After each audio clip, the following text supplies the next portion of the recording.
Well, in a space of hours, Nigeria recorded another devastating slight on its security architecture. The convoy of the advanced team of President Muhammadu Buhari was attacked by gunmen on their way to Katsina, wounding 2 people on the team. Now, just about the same time, the Kuje prison was attacked in Nigeria's capital, Abuja. Now, this news has turned the eyes of the world to Nigeria, as a 13-year fight against terrorism continues to turn new corners every period. Amid rising insecurity and the constant loss of lives and property in the country, we ask again, what's the way forward? When does it end? I'm Sulaiman.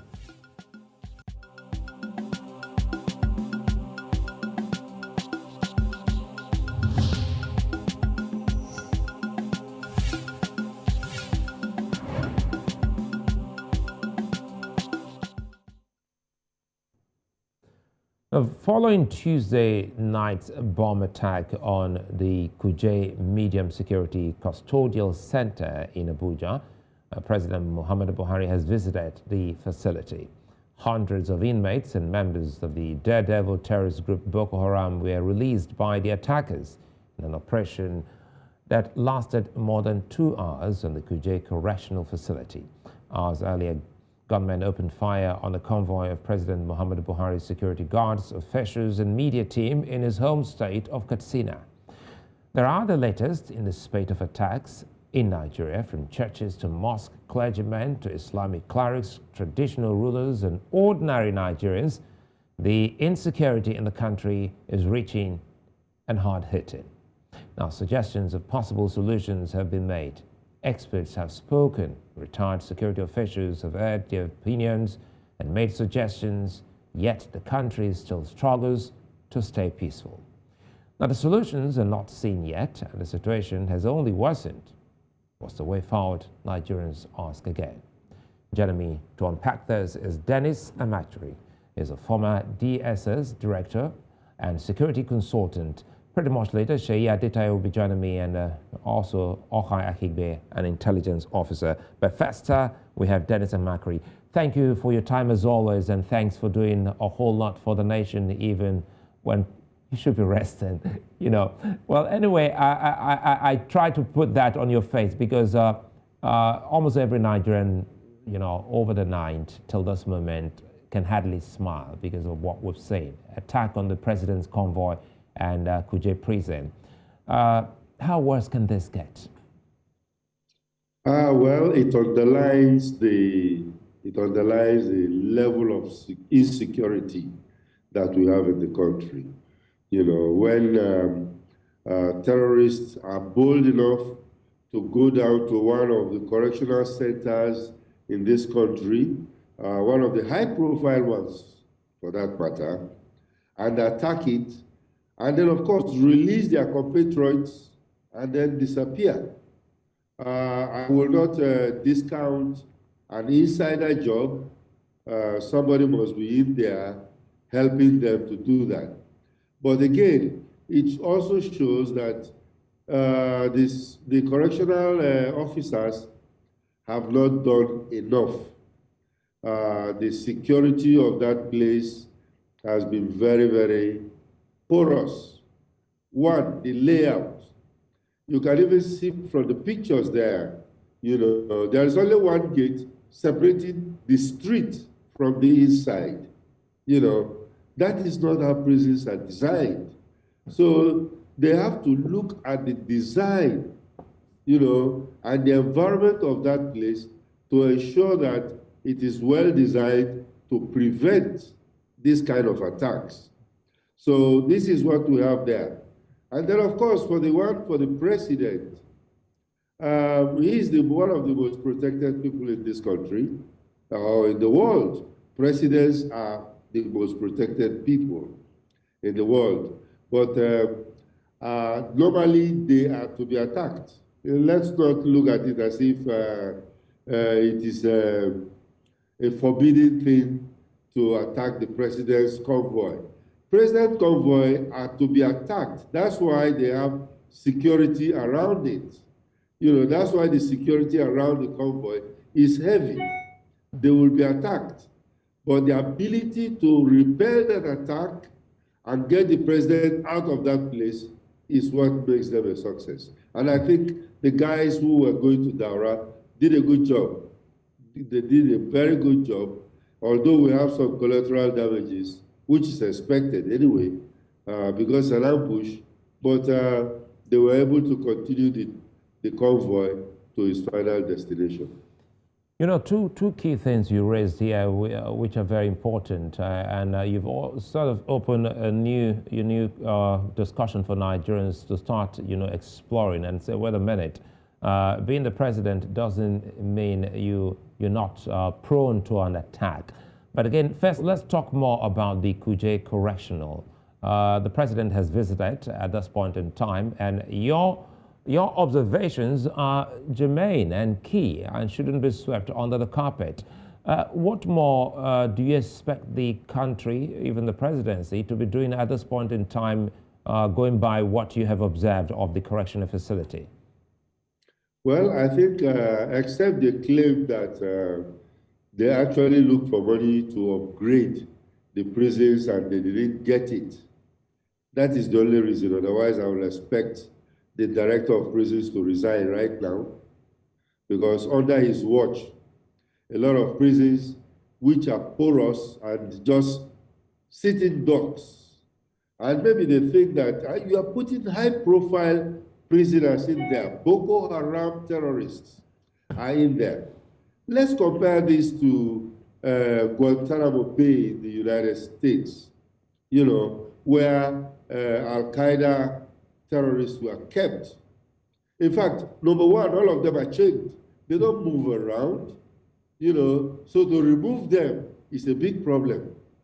And then it takes layers of different kinds of barriers before you can get to where they are. But this one, you saw it, the gate is just there.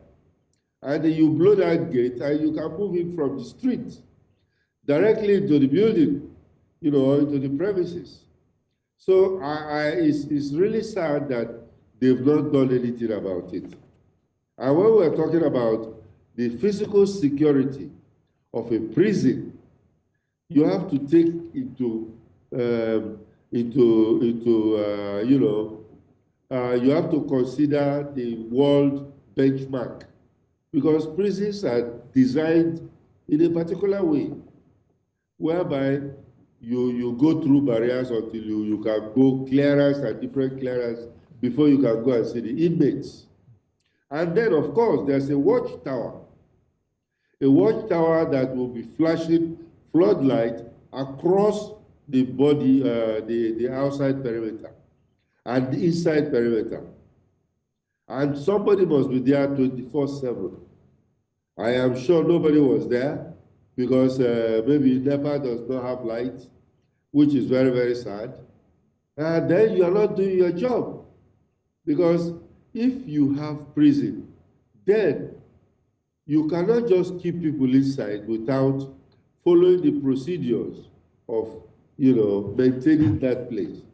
Dennis Amachree, let me jump in here before I bring in Seyi. I'm still with you, Dennis Amachree, because you raised quite a lot on the plate now. Let me pick one out. You just said, by the way, I can see you, Seyi Adetayo. Thanks for joining us, and thanks for your time. Let me quickly stay with Dennis Amachree for a bit.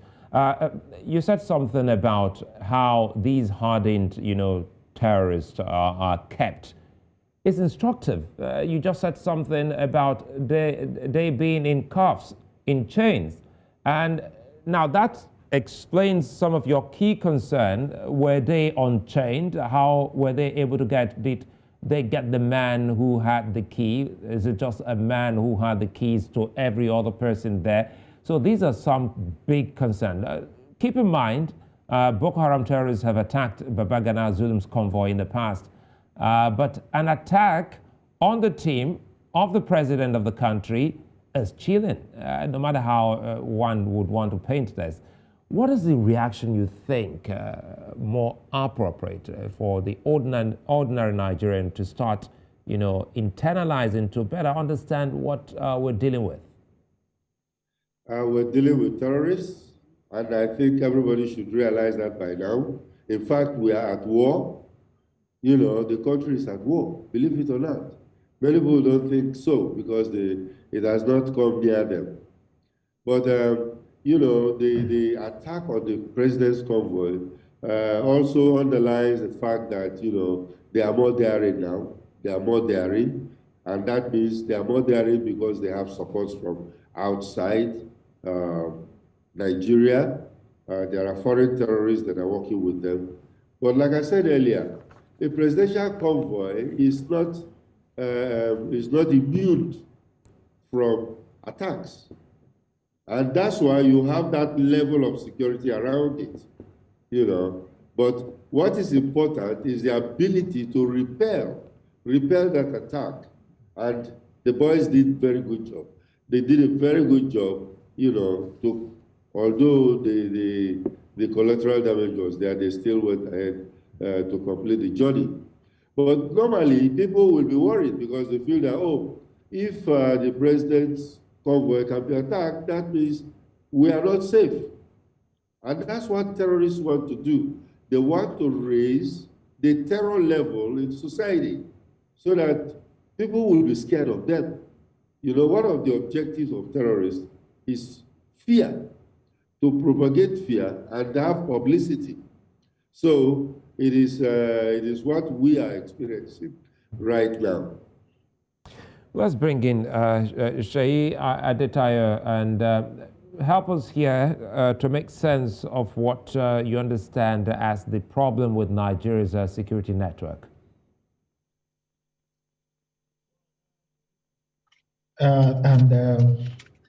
Good evening, Mr. Dennis Amachree.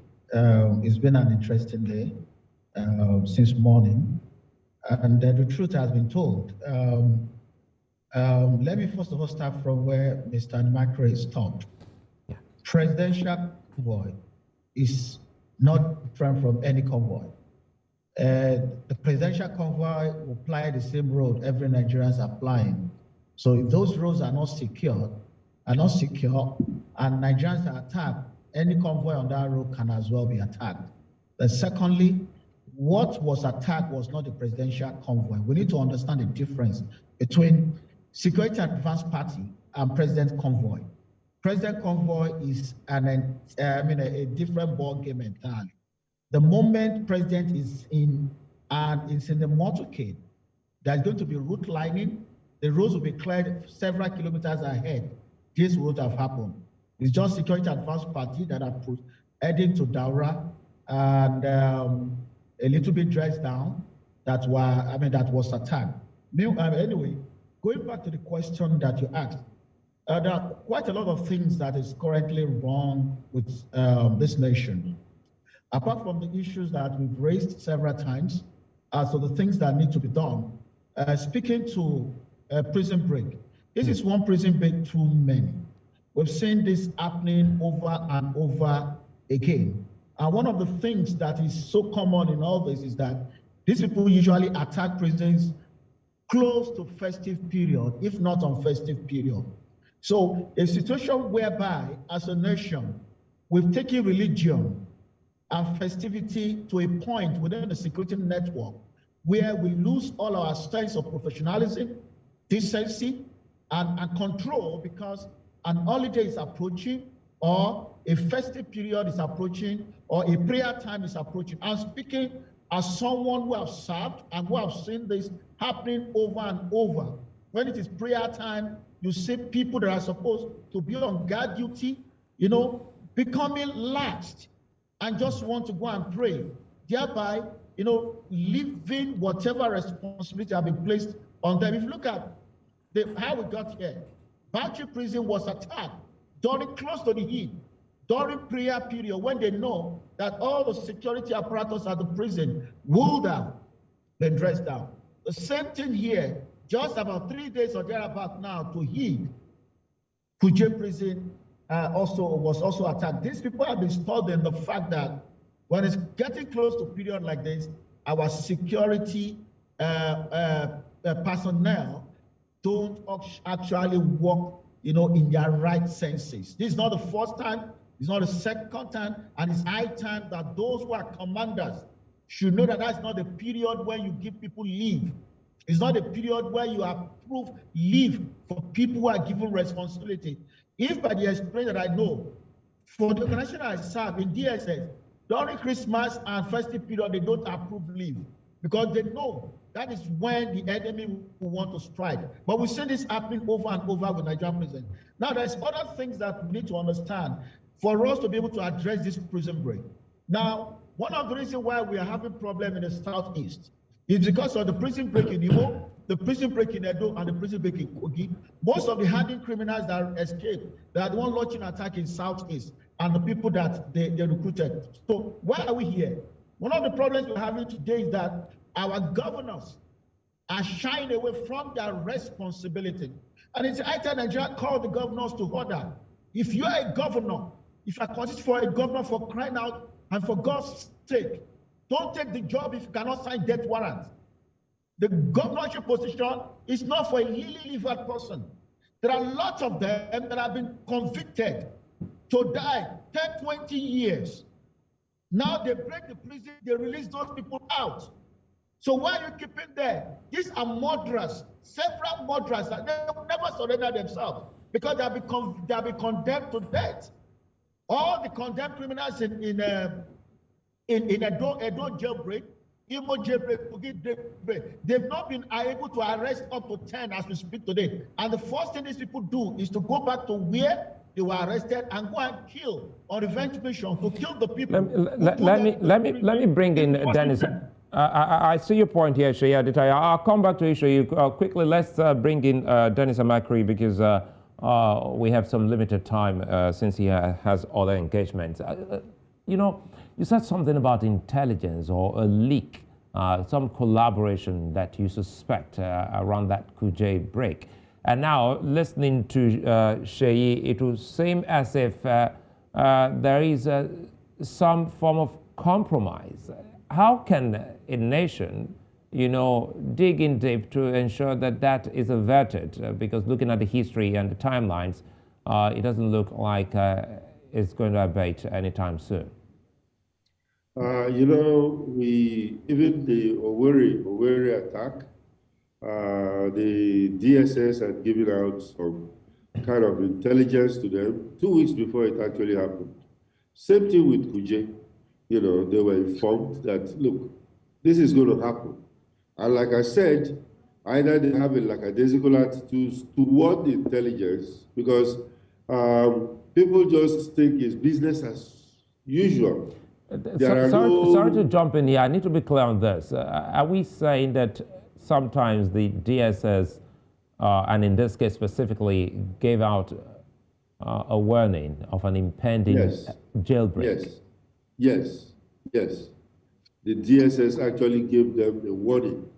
There was an intelligence giving them a warning in Owerri. This one was also given in Kuje, but I think people relaxed. That's why I was saying that for the director of prison to be, you know, not be very serious. Things like this, you know, should have consequences, because I don't see why he could not beef up the security. Beef up the security. It is, you know, by infrastructural design, the layout is bad, the design is bad. It is not designed to prevent criminals from breaking in. A simple bomb has blown out the walls, you know. So there are all maintenance. Are all the CCTV cameras working? Are the lights working at night? They came in at night. Are the lights, the perimeter lights, the floodlights, are they working? Was somebody on duty on the tower? You know, these are things that we have to find out. And if somebody is not doing this, somebody must be responsible for this, you know, because we cannot continue like this. We are talking about it today. You will hear, maybe in about a week, 2, we'll hear another one again, you know, so somebody is dropping the ball. And I get your point because, well, when agencies like the DSS specifically, you know, would dig in deep and give out some intels, one would have expected, you know, that someone or an agency has been forewarned. Now, do we have an internal security problem? Are we dealing with agents of the state in the state? There are some double agents. You know, just like the Chief of Defense Staff has said it, that this particular Kuje situation would have been an insider job where some people inside the prison were giving some kind of information to outsiders. You know, so I won't be surprised that there are sabotage. There is sabotage where some insiders were assisting the outsiders. And then, of course, some agencies don't know how to keep intelligence reports. Intelligence reports are supposed to be secret, but people don't they don't care. Even when they cascade it down in their own system, you see that they put it on letter and photocopy. And some people can even photocopy their own personal copy, which they will go and be discussing with their friends. You know, so these are loopholes that need to be covered. And even, you know, and that is why sometimes the media also puts a foot over some of these things so that you don't reveal, you know, some of these key information. Let's bring this to you quickly before I go to Seyi. Dennis Amachree, this is also to you. The Zamfara State Governor, because Seyi said something about the governors. He's so bitter about the governors. But looking towards Zamfara governor, who's approved guns for locals, he said it is to protect themselves against bandits. What does this say about the situation we're dealing with? Seyi is angry about the governors. I am very, very much angry with politicians because they are the major problem. They are the #1 threat to Nigeria's security today, you know, because they don't take their job seriously. You know, things are happening, the whole country is burning, but what do? They go and buy 100 million naira forms and they are trying to run for president somewhere, you know. So their priorities are not ordered, whereby your own house is burning, but you are busy partying somewhere. You know, it's not done. So they have to be more serious. Let's say that the Zamfara State Governor is very overwhelmed. Yes, he could be overwhelmed because he has not done the needful. All these monies that they are planning to spend, the 100 millions they are giving, they are using to buy forms. Why can't they use it to strengthen the security system? Strengthen the security system so that everybody will enjoy the general security. But instead, you find them spending it on themselves or using it for other peripheral issues. So, I don't support the idea of giving guns to people because those who, even by their First Amendment here in the United States, allow anybody who is 21 years or above to walk into a gun shop and buy any kind of gun, including AR-15s. You know, they are doing this, and then you find out the country itself is now worried about how to control those guns. Because somebody walked into a secondary school, primary school, shot people, they will go into a shopping mall, shoot people. So even the United States that see it as part of the freedom of a citizen is also worried about what it is doing. It is going to be a campaign issue in the next election in the United States. So we cannot now start giving it to people. Let us reinforce the security agencies who have the power of, you know, the monopoly of violence to manage that instead of giving it to individuals. Because we do that, and in fact, if you're not trained in handling gun, let me tell you, you can shoot yourself. You can kill yourself. Or, people, our tempers are very, very high in Nigeria. And I will not be surprised if somebody comes back from work and his wife has not prepared his food and he's angry and he shoots her. So I don't think we're ready for that kind of exposure. Well, we'll like to have your last word so that we can let you go, and I'll stay with Seyi. And so in all of this, there may be something you have in mind in addressing this, that the questions haven't actually come from me. What would that be? I feel that right now we have a security problem in Nigeria, an existential security problem. And there is no need for us to play ostrich with it.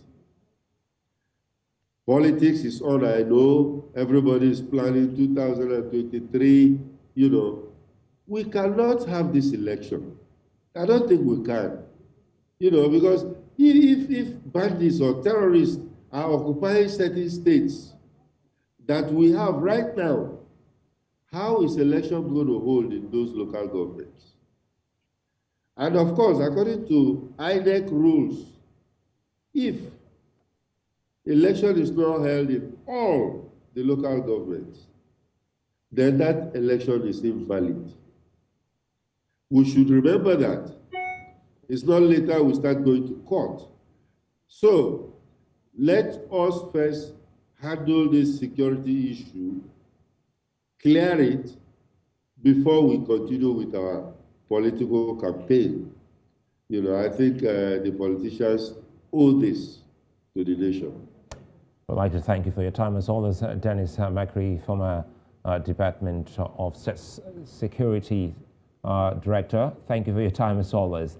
Seyi Adetayo will still be with me, and we'll take a moment while we come back. Seyi and I will dig in deep and talk more about what's happening in Nigeria and the way out. Stay with us.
Well, Nigerians are calling for the resignation of the Defense Minister, retired Major General Bashir Magashi, over the state of security in the country. And of course, you also heard from Dennis Amachree also asking same of the director of the Kuje prison. High-profile Nigerians within the facility, including former governor of Taraba State, Jolly Yame, Farouk Lawan, DCP Abba Kyari, Abdul Rashid Maina, and others were offered an opportunity to escape, but they refused it. The assailants who attacked the prison burnt vehicles and brought down walls to help hundreds of inmates escape. A government official said the terrorists came very prepared as they employed explosives. Now, the Minister of Defense said 64 members of Boko Haram are nowhere to be found after the attack. More than 900 inmates escaped, but the minister said that more than 600 of them have been rearrested. Still with me is Seyi Adetayo. Later on, Ohaya Higbe would be joining me. Seyi, thanks for your time, as always. Now, we're trying to draw this home, push this further. Now, the military has been facing terrorists for more than 10 years now, and I know people like yourself, Dennis Amachree, and other colleagues all have played their parts and still playing big parts. What can the government do to step up the fight? The morale of the guys fighting this battle is important. When they begin to hear things like this, where an effort that cost many of their colleagues' lives, and they succeeded in getting these people arrested, and those who are responsible for keeping these people away from the society now allow them to get back to the society is demoralizing. And when one of the things that is most difficult for us to quantify is the morale of an employee, and the morale, and that is strongly affected by this and many that has happened in the past. So thereby making the situation more complicated and more worrisome, because it's like we're just everything back to square one as it is. We need to actually look at this whole thing holistically. Nigerian prison system is a total mess. And I can confirm to you that even as we speak, if government, Mr. President, should allow other agencies to go and storm one prison and conduct searches, they will find quite a number of phones in the hands of the inmates. Those phones were smuggled into the prisons by the prison wardens. I am telling you reality, confirmed. And I won't be surprised that this release was coordinated, this attack was coordinated right from inside the prison, because these people, including the VIPs, are still making contact to the outside world. The prison system is terrible. The quality of the employees in the Nigerian prison system is also poor. If you look back, no single attack, even the failed one, have we ever recorded a situation where the repelling of the attacks were carried out by prison guards? No, none. The ones that were repelled were as a result of the effort of the Nigerian army, men of the Nigerian army. So what happened to the training of the correctional officers? What happened to their weapon handling? Was that the moment there is a gunshot, they run away, with their tails in between their legs, dumping their weapons somewhere, and then leaving the doors open.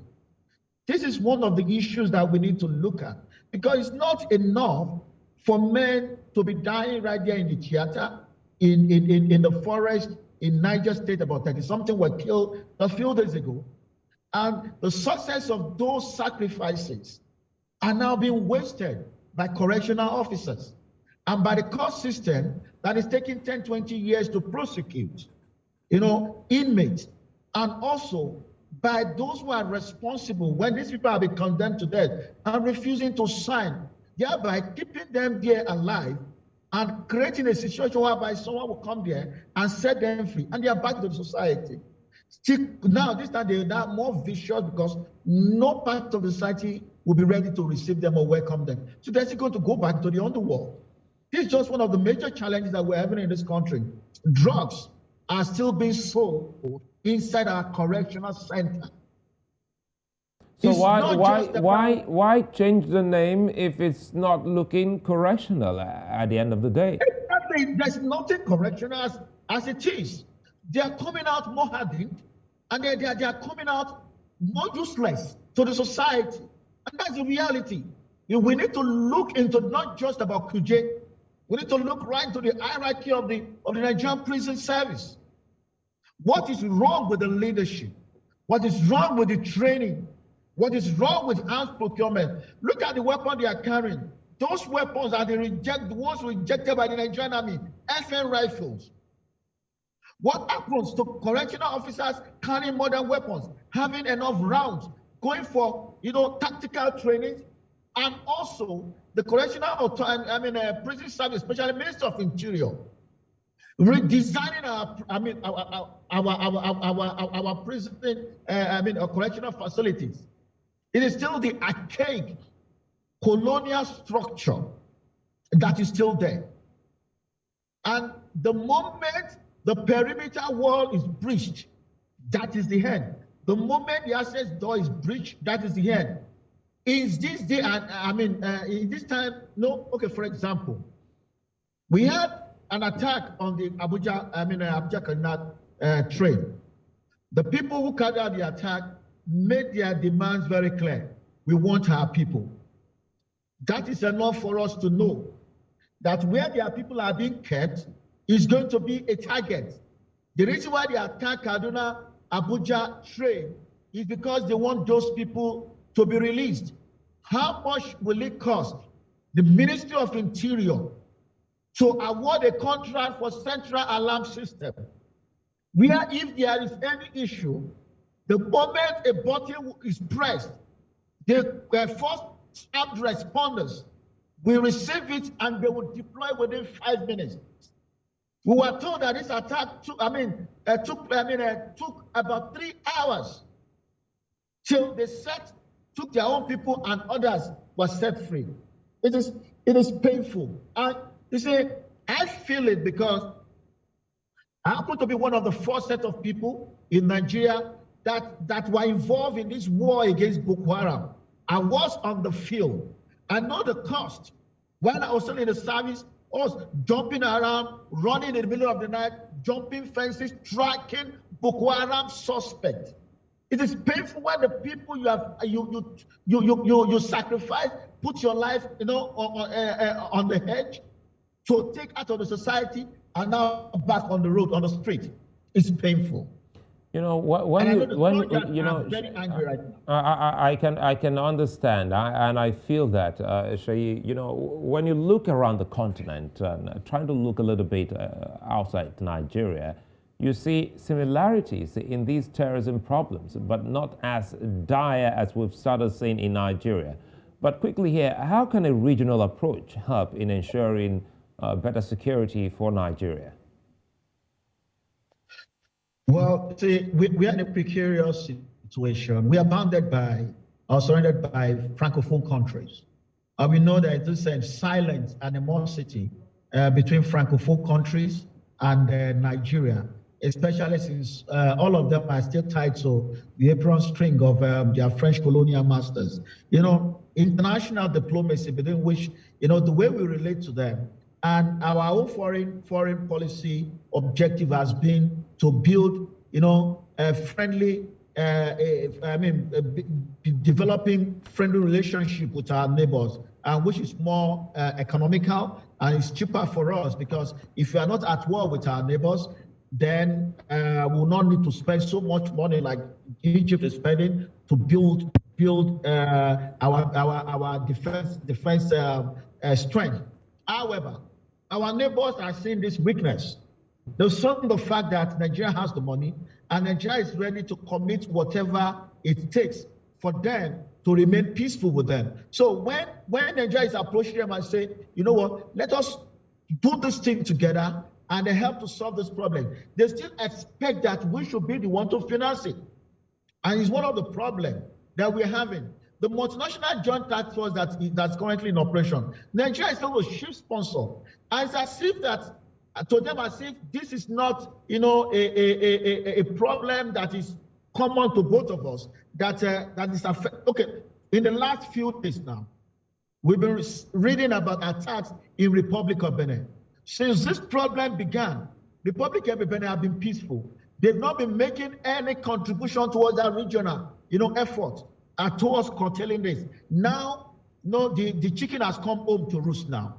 Burkina Faso, Mali is endangered, and these people are moving spread. Ghana is already fighting his own, his own field, of the heat now in its northern border. The same thing with Republic. So it's now like all of us, we are now in the same boat right now. So I still expect that while we're trying to solve this problem within, it's important that we continue to push more within the region to get the collaborative effort. And the best we can get is in terms of intelligence. But when there is instability in those countries, there is instability in Mali, there is instability in Burkina Faso, there is poverty and some form of instability in the Niger Republic, there is instability in Cameroon. As we speak, there is instability in Chad, because the problem in Central African Republic is also affecting Chad. Czech Republic. So we are bounded, we're not bounded by countries that are having their own internal problem and they are not actually ready, but must not relent. That notwithstanding, if we can contain the problem within and be honest with ourselves, not to say that if a Fulani that is not a Nigerian must be allowed to Nigeria, because if that is coming from a governor, it means that that governor is not serious about Nigerian security. It does not matter whether the person is a tribal of tribal affinity with you, as long as it's not in Nigeria, it does not share commonwealth with us as Nigeria, because Nigerian problem is Nigerian problem. If there is war in Nigeria today and Nigeria, all these countries are going to treat us as outsiders. And these same people that we are trying to say they are our brother, want to accept them, many of them are not crooks, but there are a lot of crooks among them. They will leave this country and go back to their homeland and enjoy their look. There's something you just raised here, which is very important, and I want to go back to that. It looks like in the whole dynamics, Nigeria is almost alone, even when we talk about the multinational joint task force. So what needs to change? Apparently, that's the situation. It is being seen as a Nigerian problem, even though they are affected. But to them, it's not a major thing, because one, some of those things are happening within the flanks, and then they know that the focus is not their country. The focus is actually Nigeria. They are only coming to their own country to hibernate, but the focus is actually Nigeria. So they don't see it as a Nigerian problem, and they also see it as an opportunity where some of their generals too will be able to make money. So it's like Nigeria is the big brother, he has the money, and then we can get Nigeria to finance it, because Nigeria is desperate. For every attack, it brings desperation to the man in power, because it causes embarrassment to the president. The president wants solution at all costs, and that's why people are pushing different kind of solution, most times solutions that will not work. But because the government is desperate to find answers to this, they continue to commit money, and at the end of the day, we are not getting results. This is not rocket science. Niger State alone is more than many West African countries put together. It will take so many boots on the ground to clear Niger State alone. The whole military, the whole military strength in Nigeria today cannot effectively, if we move all the soldiers to Northwest, they cannot effectively clear the forest of the Northwest. We need to declare state of emergency if it will require, because if we eventually go to get to a war situation, Nigeria will end up conscripting.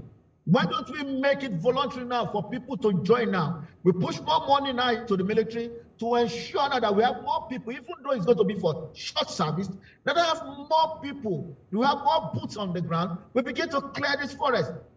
Niger State alone, which will take almost 80 to 90% of our armed forces to clean Niger State alone, let alone of the whole of Northwest. So it's like we are just beating about the bush. We are just window dressing in all that we're doing right now. I know a lot has to go into it. Lots of involved logistics planning. But again, Seyi, if we go back to our earlier conversation with you and Dennis Amachree, recall how he mentioned about reports. You know, in several instances, there have been total snub of intelligence reports before major attacks. He just said that. So what are your deductions from such painful, embarrassing, disappointing instances? You see, one thing people don't understand about intelligence is that intelligence is secret in nature. It is meant to be shared to the consumer, for the eyes and hearing on the consumer, targeted consumer alone. So when intelligence are shared, you will not know because it is not addressed to you. But from our own privileged access, we know, and I can tell you for a fact, that intelligence is not the problem. Or let me say, procurement of intelligence has never been our problem. Our problem is reacting, responding to the intelligence given is the problem. I can tell you for free here that the Kaduna attack was intelligence for on the Kaduna attack was shared ahead of the attack. Which of the attacks? Are you talking about the train attack? The Kaduna train attack. Intelligence on that attack was shared. What happened to the Nigerian Railway Corporation? Why didn't they act? What happened to the Ministry of Transportation? Have they come out to say up to today that they didn't get intelligence? None of them have come out to say that they didn't get intelligence on that, because they got intelligence. Now, most times when intelligence is shared, the people given the intelligence might, for one reason or the other, either not acting or acting inappropriately under responding to the intelligence, or entirely for selfish reason, decide to dump the intelligence or want to use it, delay action on that intelligence in order for them to be able to achieve a particular end. That is a topic for another day, when we really want to talk about the business of intelligence and intelligence management. But the truth here is that intelligence have always been shared. The Imo attack, they receive intelligence. The head of the military brigade or whatever that is in Owerri, they received it. The prison received it. The commissioner of police received it. The governor received the intelligence. Yet it happened. So the question is, what were they doing with this intelligence? Is it that they are still trying to set up a committee to look at what to be done? Because every intelligence shared always contained recommendation.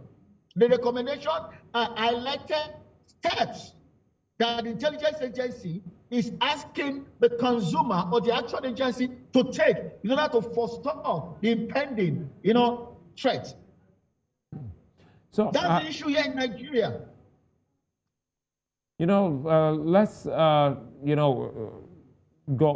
we're coasting home. This is one bitter pill, for many Nigerians and Africans. The Nigerian president has not, delivered on his promises to Nigerians. This is just not the first time. It started, President Jonathan also experienced his own fair share. So how delicate is the issue of security and promises made by politicians? During election, it's people are so quick to promise heaven and earth, and not really abreast with the reality on ground. I knew as of 2015, because I was deep into in the counter-terrorism efforts of Nigerian government before that time, and I know that such promise as at 2014 is not going to materialize. And I knew at that point that it seems that those people making this promise of clearing these people out in 6 months are not aware of the depth of the challenge or the problem that we're having. And right now, it is obvious now that they are now coming to terms with reality. The problem here is that as long as we continue to do quick wins, because that was what the Jonathan administration was trying to do, because so much attacks were happening, it was bringing embarrassment. So they are looking for quick wins. Not taking into cognizance of the fact that nowhere in the world where this kind of problem has happened or is happening, that quick wins has ever solved the problem. The government must be able to be open to its people, address the people. When September 11 happened, the American president was not removed because of September 11. What made them not to remove the president was that because the president stood up, addressed the people, brought the people into the fight, explained the reality to the people, and let them understand that it's going to be a long war. And the government cannot work alone. They cannot embark on the journey alone without the people. So what they did first was to recruit the American people into the war against terrorism. That is what Nigerian government has been failing to do since 2011. And that is the reality here. So getting the people involved, letting the people understand that, look, it's also their business. Being honest with the people, telling them the truth. Nigerians, we cannot win this war in 6 months. We cannot win this war in 1 year. We cannot win this war in 2 years. This is reason 1, 2, 3, and 4. There are several countries like country A, country B, country D. We studied and we know that because things like this are ingrained. A lot of things allow this to happen, including unemployment, poor educational system, a whole poverty, a lot of things are there that's creating pipeline for terrorists. So we need all Nigeria to at least give government the benefit of the doubt for the next 2 years. And this is our plan, or next 5 years. This is our plan. Now, what that would do is that it's going to lift pressure off government. Two, it's going to allow them to do a long-term plan, medium and long-term plan towards resolving this problem. It will not force them into making quick win, quick fix, like giving charge to chief of army staff or chief of defense staff. I want you to eliminate them in the next 2 months. I want to eliminate them in the next 6 months. I want results. What has that achieved? It cannot. This is the reality. I have been a counter-terrorism expert for so many years now, and I can tell you for a fact, even as of today, we still need additional 5 to 10 years for us to be cleared out of this. And Nigerians must be involved in this war. The only way Nigerians can be involved in this war is for government to come clean, be open, stop painting issues, come out clear. If some people have been identified as financing terrorism, brutal change people, mention their names to Nigerians, arrest them.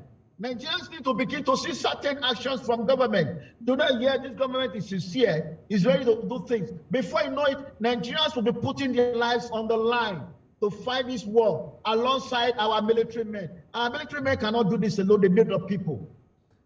Well, I think you said quite a lot, and I'm hoping that we can keep this conversation going. And I also do hope that the government and its agencies are listening to act on this. It's key and instructive here that the people buy in on this.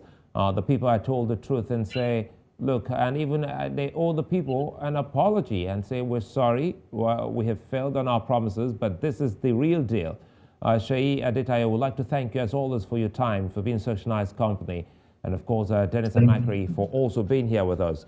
And Africa, many thanks for watching. I'm Sulaiman. Bye-bye.